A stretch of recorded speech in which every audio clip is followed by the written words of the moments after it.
my son has been involved in this Grammy Music Revolution camp that's being held at the Sprint Center. And this is a very interesting camp that he's involved in. It is something that these children, they had to submit an application. They had to submit a video of their playing performance. They had to write an essay as to why they should be selected for this very special camp. This camp is actually hosted by the Grammy Music Foundation, that's, of course, headquartered out in Los Angeles. And can you hear better? Okay, is that good? Okay. Is it too loud? Okay.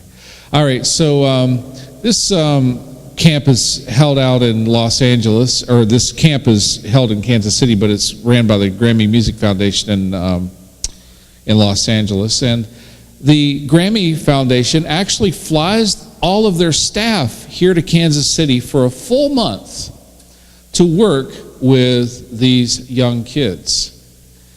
And out of all of the applications, they only selected 25 students from the Kansas City area to take part in this camp. And my son was selected to be part of the camp. Naturally, can't tell you how proud I am to have this honor bestowed upon him, because I know there were a lot of applications, and this is the third year of doing it, and I guess the applications keep growing. My son, unlike myself, when I was his age, I never saw myself as a musician. Believe it or not, even though I play guitar, I never saw the way or could figure out a way, how could I make this my living? How could I do this? What is it about music that I could do that I felt comfortable with? Well, I felt comfortable writing songs and singing them in my bedroom. That's what I felt comfortable doing. And although I did perform in public on a rare occasion, I was always most happy playing the song in my room, and a lot of times that's still the truth, especially when I haven't quite worked the song out. But my son is fearless, and it's very easy to say that music defines him. It is who he is. And he came upon music in the 6th grade when he took an old tenor sax that I had, and he was in band. And he just decided that he loved to perform. And he was going to be a performer, and he didn't care how good or how bad he sounded. He was going to perform. And I've watched him grow as a musician. He started out very challenged with his rhythm and timing. He really, really had a hard time keeping the right beat. And this was really concerning to me, because I thought, boy, if he doesn't get that down, he's really going to be limited in his musical expression. But as time went on and he developed his skill, he became better and better as a musician, and he is easily seen now as a musician. He's 16 years old now, and he actually plays professionally with me. And we play together in the Kansas City area, and everywhere we go, people marvel at how wonderful my son is. And I have to say that I too marvel at how much he's worked and how much he's improved. And so it was really not a big surprise to me that he got selected for this camp, because it was just so who he was. It was what defined him. One of the most interesting things that happened in this camp was, since it was the Grammy Music Revolution, and by the way, this camp was completely free. All we had to do was get him there and get him home. Now you can imagine, as a parent who has to send their kids to summer camp, you're like, you're kidding me, this is free? They spent 6 hours a day, 7 hours a day for 4 solid weeks. They would work on songs all week long, and then at the end of the camp, which just happened this past Thursday night, they gave a concert on all of the songs that they had written throughout this camp. One of my son's songs got selected to be in the show. There was many songs that they had written, and they only selected 18, and he got to do one of them. And he surprised us. I never knew my son could sing until Thursday night.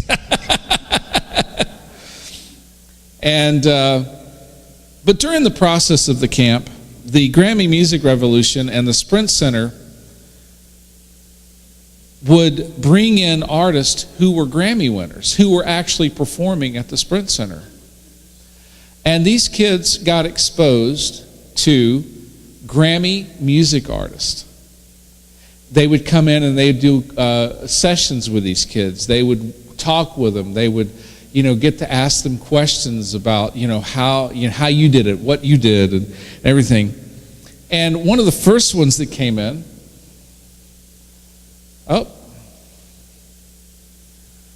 was Nile Rodgers.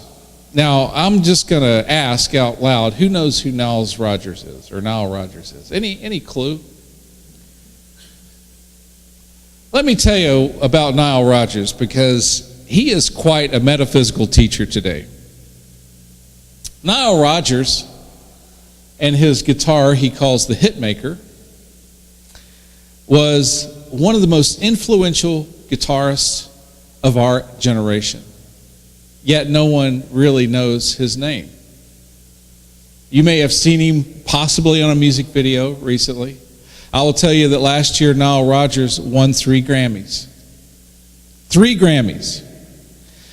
And you may not have seen the video of Daft Punk's Get Lucky, which was the song of the year, but Nile Rodgers was the guitarist in that video.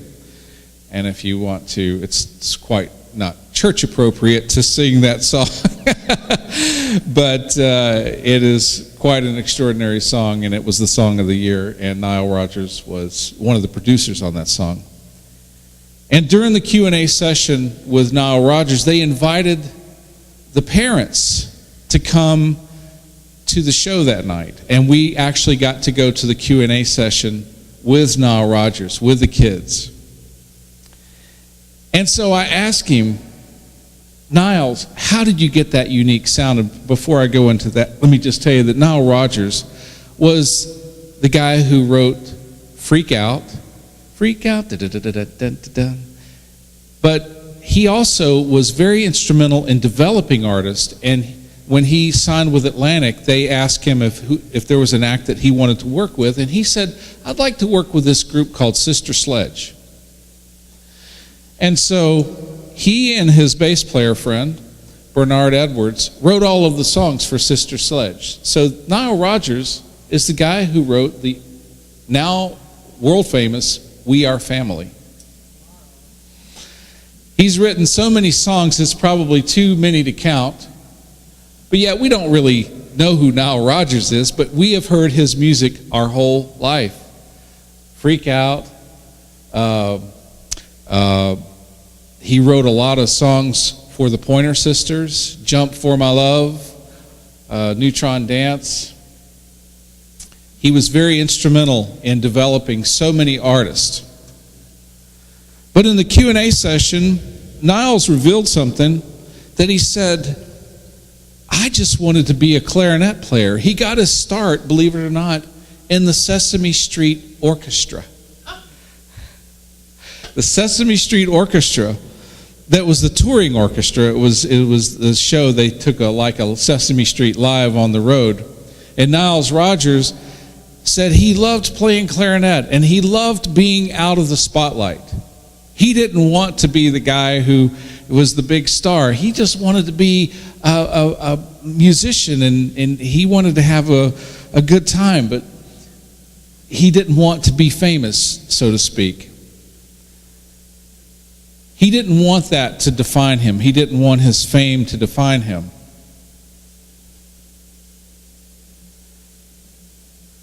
But God had a different plan. And one night he was playing this gig with his partner, Bernard Edwards. And at the time, Niles Rodgers was playing this big jazz guitar. And Bernard said, that's just not the sound that sounds right. That's just not the sound that we're looking for. And you need a different guitar. But he was hesitant to part with his trusted jazz guitar. He liked that guitar. But one night they were doing a gig, and there was a band in front of them, and they said, we don't have enough time to change our instruments out. Can we just use your instruments? So the band said, yes, absolutely. So Niles Rodgers happened to use a Fender Stratocaster guitar for the first time. And Bernard Edwards looked at him and said, that's the sound that we've been looking for. You need to go get that guitar. So the next day, Niles Rodgers went down to the music store. He traded in his guitar. They gave him $300, plus he could pick out the guitar that he wanted on the rack. And he chose this 1959 Stratocaster that he's called the Hitmaker. Funny thing is that God has a way of taking things that are not necessarily the right things and just making them so perfect. This guitar, according to Niles Rodgers, was a guitar that did not meet factory specifications and that by all means and purposes should have been pulled from production. But because it was so unique, it had a unique sound. And that unique sound was what helped him create that scratchy guitar sound that you hear on every disco record you probably ever heard in your life. That, you know, like on Freak Out. This guitar had such a unique sound that he was able to distinguish who he was by that guitar sound. And it was a factory reject. How many people have felt like they were a factory reject? And this guitar, to me, is a testament as to how we can look at our own lives and say, wow, God can make a way even with a factory reject. This guitar sound has become so popular that Fender decided to re-release this guitar in production as a tribute to that sound. They actually reproduced the factory defect. But all the while, Niles was someone who said, I didn't see myself as this musician who was out on stage and who was a big star. That's not what defined me. But God had a different plan for Niles. And now we probably can't go a full 24 hours in any city in this country without hearing a song that he's put his hands on.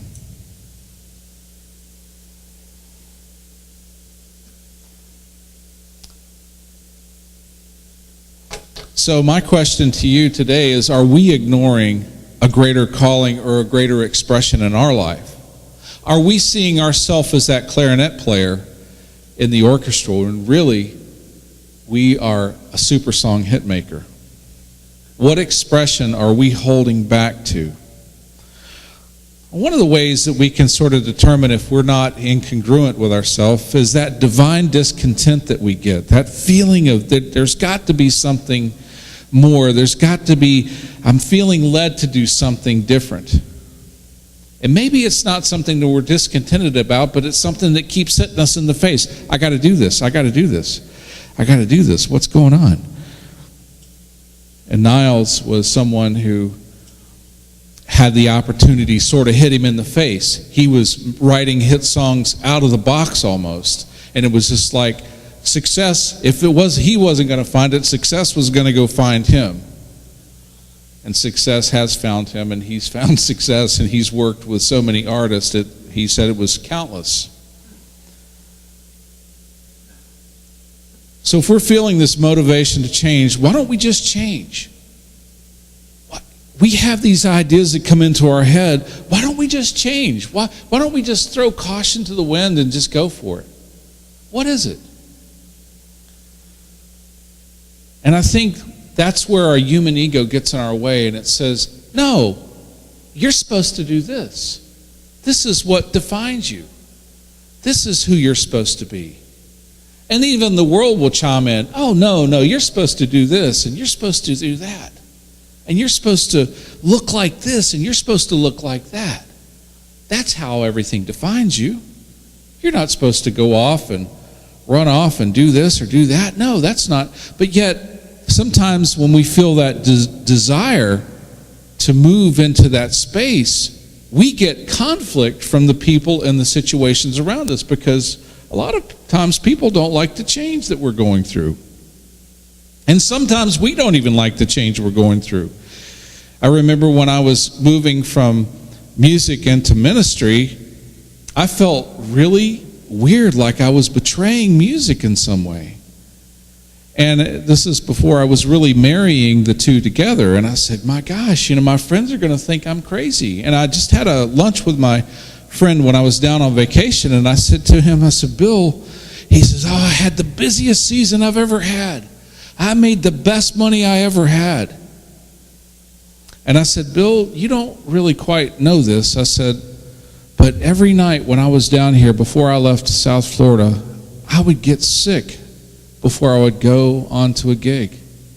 I felt like I was going to throw up before I would go into play a gig. It wasn't in me anymore. And I said, I felt so bad about it because everybody could not understand what was going on with me. Why were you leaving South Florida? You had everything. You were making great money. You were like one of the top guys down here. But God had a different plan. And then the plan led me to the Midwest. But I'm not the only one who had a different plan.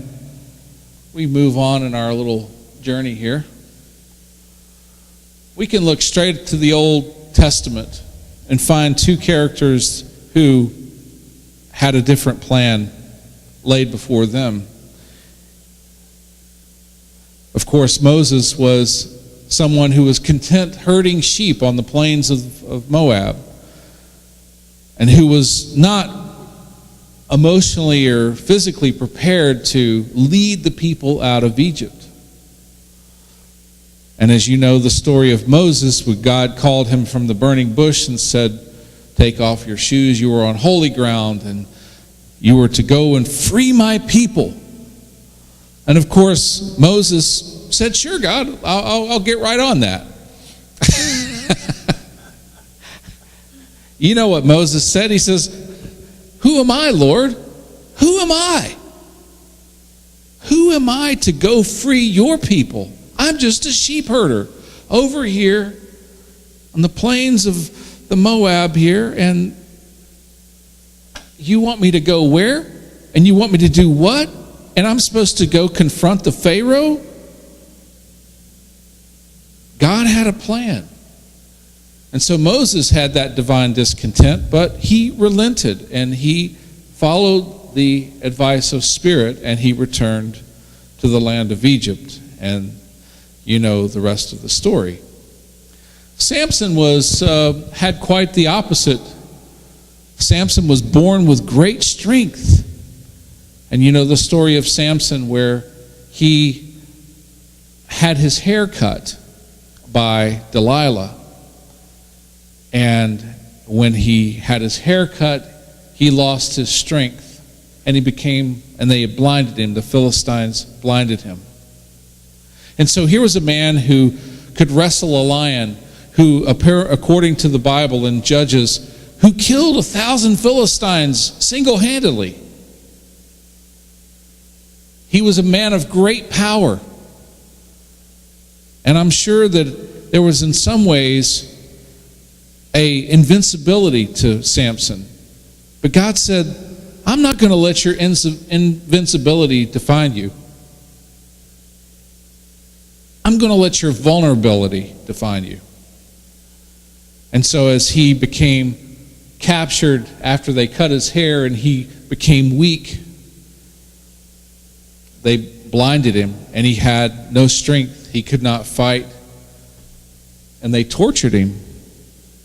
And it was only in that moment of recognizing that he was not the power that he thought he was only when he was humble enough to ask and say, God, give me strength that I may take this temple down. And as you know the story, he stood and he pushed the pillars of the temple, and it collapsed upon him and all the Philistines, killing all the Philistines.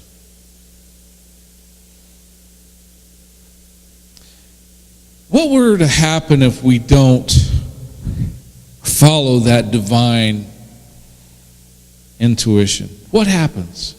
I thought of this. I'm going to jump ahead a slide here just a minute, because this jumped into my head as I was thinking about the talk after I had written it. And I said, this is maybe what the world could have looked like.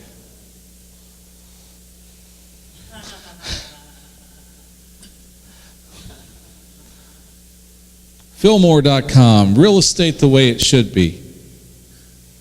Charles Fillmore was a realtor. We can't imagine today what our world would be like if these two brave souls had not done what they were supposed to do, had not done what they were spiritually led to do, had decided to play it safe.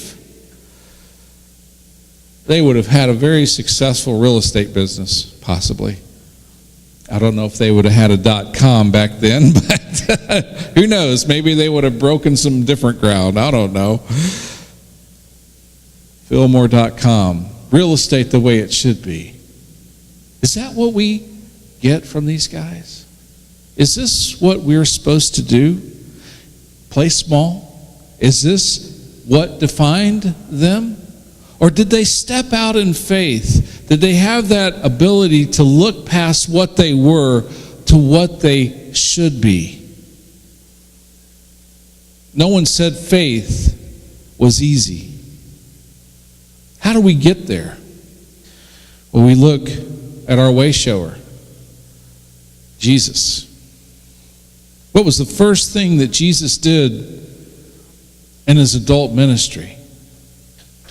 Matthew chapter 4, he entered into the wilderness. He entered into that place of sacred reflection.